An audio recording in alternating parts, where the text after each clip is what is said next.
दोस्तों, भारत ने हाल ही में चीनी सामानों के सस्ते आयात से अपने घरेलू उद्योगों को बचाने के लिए एंटी डंपिंग ड्यूटी लगाई है। ये फैसला देश की मैन्युफैक्चरिंग इंडस्ट्री और छोटे बड़े प्रोडक्ट्स के हित में अहम माना जा रहा है। इस महीने भारत सरकार ने चीन से आने वाले दो प्रमुख उत्पादों पर एंटी डंपिंग ड्यूटी लगाई है। पहला है cold road non oriented electrical steel, जिसका इस्तेमाल ट्रांसफार्मर, मोटर और इलेक्ट्रॉनिक उपकरणों में होता है। दूसरा है रेफ्रिजरेंट गैस R134A, जो फ्रिज, एसी और ऑटोमोबाइल कूलिंग सिस्टम में उपयोग की जाती है। जांच में पाया गया कि ये दोनों उत्पाद चीन से भारत में सामान्य कीमत से काफी कम दामों पर बेचे जा रहे थे, जिससे भारतीय कंपनियों को भारी नुकसान हो रहा था। स्टील उत्पादों के मामले में भारत सरकार ने कुछ चीनी कंपनियों पर $223.82 प्रति टन और कुछ अन्य पर $415 प्रति टन तक की एंटी डंपिंग ड्यूटी लगाई है। ये ड्यूटी 5 साल तक लागू रहेगी। वहीं रेफ्रिजरेंट गैस R134A पर अधिकतम $5,251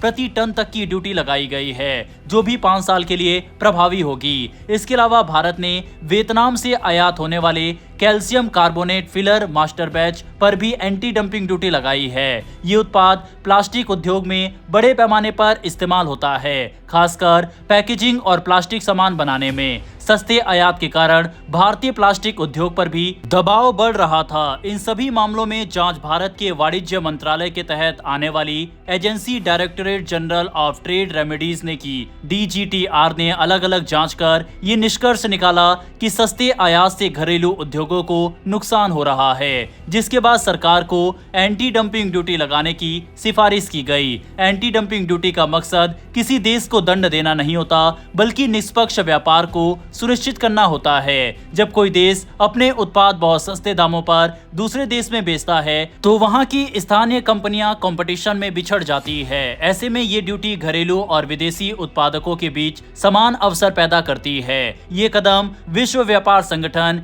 WTO के नियमों के तहत उठाया गया है। भारत, चीन और वियतनाम तीनों ही WTO के सदस्य हैं। WTO के नियम देशों को यह अधिकार देते हैं कि वह सस्ते आयात से अपने उद्योगों की रक्षा कर सके। एक्सपर्ट्स का मानना है कि अमेरिका द्वारा कई देशों पर लगाए गए ऊंचे टैरिफ की वजह से अब सस्ते सामान दूसरे बाजारों जैसे भारत में भेजे जा रहे हैं। इसी वजह से भारत को लगातार एंटी डंपिंग उपाय अपनाने पड़ रहे हैं। ये फैसला भारतीय उद्योगों के लिए राहत भरा है और देश में मेक इन इंडिया और आत्मनिर्भर भारत जैसे अभियानों को मजबूती देने की दिशा में एक महत्वपूर्ण कदम माना जा रहा है। दूसरी ओर 2025 को टैरिफ वॉर का साल कहा जा रहा है। इस साल दुनिया में संरक्षणवाद तेजी से बढ़ रहा है और इसका सीधा असर भारत की वैश्विक व्यापार स्थिति पर पड़ा है। सरकार भले ही ये कह रही हो कि भारत का बाहरी व्यापार मजबूत है, लेकिन आंकड़े बताते हैं कि 2026 से पहले भारत के सामने कई जटिल आर्थिक चुनौतियां खड़ी है। सबसे पहले बात भारत अमेरिका संबंधों की। राजनीतिक स्तर पर रिश्ते अच्छे दिखते हैं। प्रधानमंत्री नरेंद्र मोदी और राष्ट्रपति डोनाल्ड ट्रंप के बीच संवाद भी बना हुआ है, लेकिन व्यापार के मोर्चे पर स्थिति कठिन है। अमेरिका ने भारत पर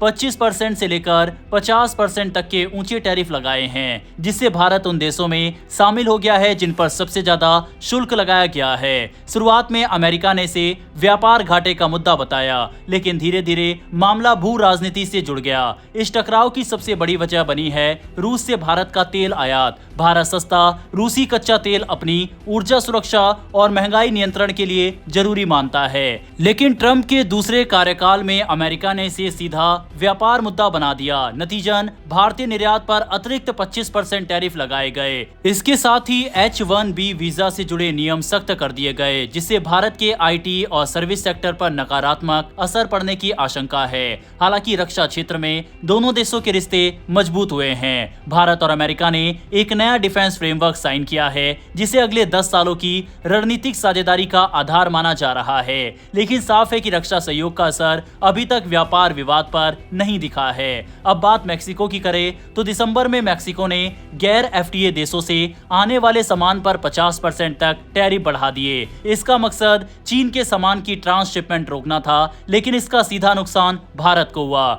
भारत सरकार मैक्सिको से बातचीत कर रही है और कंट्री स्पेसिफिक छूट या सीमित व्यापार समझौते का विकल्प तलाश रही है। यूरोपीय यूनियन के साथ स्थिति और भी तकनीकी है। 2026 में लागू होने जा रहे कार्बन बॉर्डर एडजस्टमेंट मैकेनिज्म के कारण भारत के के स्टील और एल्युमिनियम निर्यात पर दबाव बढ़ गया है। सिर्फ रिपोर्टिंग की शर्तों के कारण ही भारत के इन निर्यातों पर भारी गिरावट देखी गई है। छोटे और मझोले उद्योगों के लिए ये नियम खास तौर पर चुनौतीपूर्ण है। हालांकि एक राहत की खबर यह है कि भारत EU FTA पर बातचीत सकारात्मक दिशा में आगे बढ़ रही है। लेकिन ये जितने भी विवाद हमने गिनाए, ये 2026 में और बड़े और गंभीर चुनौतियां लेकर आएंगे। ऐसे में सबसे बड़ा सवाल यह है कि WTO यानी विश्व व्यापार संगठन जैसी संस्था क्या कर रही है, और जब इसका कोई रोल ही नहीं है तो इस संस्था में भारत क्या कर रहा है। जब इस तरह की संस्था फेल साबित होती दिखाई दे रही है तो क्या भारत को इस तरह की संस्था से दूरी बना लेनी चाहिए? आपकी इस पर क्या राय है, हाँ या ना, कमेंट बॉक्स में लिखकर बताइएगा। डेली ऐसी वीडियोस के लिए नीचे दिए गए सब्सक्राइब बटन को प्रेस कर बेल आइकन को दबा लें। फिर मिलेंगे ऐसी एक नई वीडियो के साथ। धन्यवाद। जय हिंद, जय भारत।